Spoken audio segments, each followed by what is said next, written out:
My name is Marge Plum, and I'm the director of the Coalition for a Strong Nebraska, a coalition of over 45 nonprofit organizations who are committed to ending poverty through public policy engagement. Nonprofits often believe that they cannot lobby. Occasionally, I'll hear from a board member that nonprofits educate. Well, if it's in air quotes, then you know you're lobbying, but rest assured, it's legal. How do I know? That's easy. Congress told us so. In 1934, Congress passed a law that went into the IRS code. It said that nonprofits can absolutely lobby. It just has to be an insubstantial part of what they do. Well, you may be asking yourself, what's insubstantial? When asked, some people guess insubstantial is 3%, 5%, or 10% of your budget.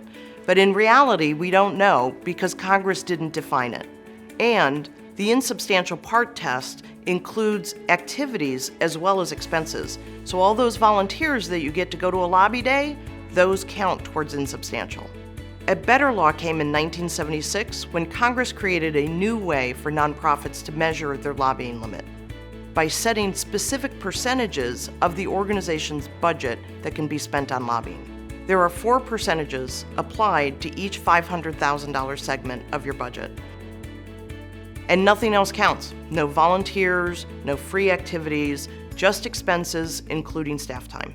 But don't worry, if math isn't your thing, there are online spreadsheets that'll help you figure out your lobbying limit. But how do you know if you lobbied and how much is too much lobbying?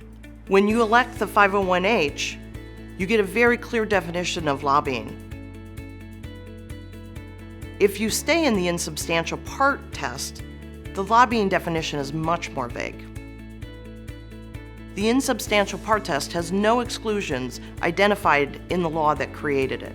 If you elect the 501H, there are 5 very specific exclusions that nonprofits do not have to include when figuring out their lobbying expenses. It's hard to determine what your lobbying limit is under the insubstantial part test because it includes activities like volunteer lobby days, as well as money spent. A 1952 federal court decision found that 5% of an organization's expenses and activities were insubstantial. The 501H election limits only the money you spent.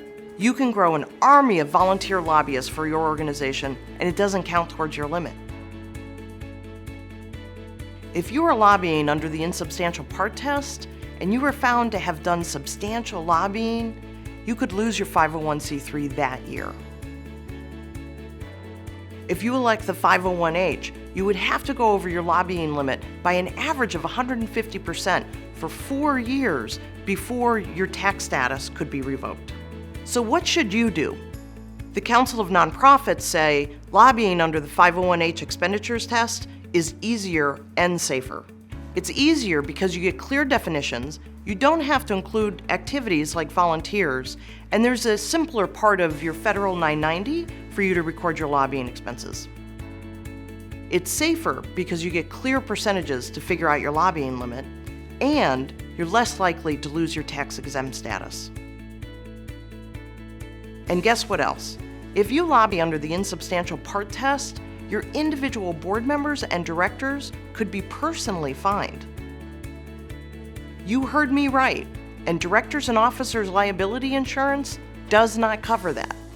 File the 501H and there's no individual liability. It's like personal insurance for the price of a stamp. So you have a choice. Do you want to drive down the freeway and only the police know what the speed limit is? And if they pull you over and tell you you've gone over the speed limit that only they know, they not only fine you, they take your car. So if you go over the insubstantial limit, which only they know, you get fined and they take your nonprofit. Or do you want to drive down the freeway and both you and the police know what the speed limit is? And even if you go over the speed limit, they say, you know what, it's okay, keep going for another couple of years. The choice seems pretty clear. Filing the 501H election is easy. Fill out a half a sheet of paper, sign it, copy it, and send it in. And then lobby, lobby, lobby. As this study shows, nonprofits that combine services and advocacy are the strongest nonprofits. Find your voice, lobby safely, And if you have any questions, get in touch.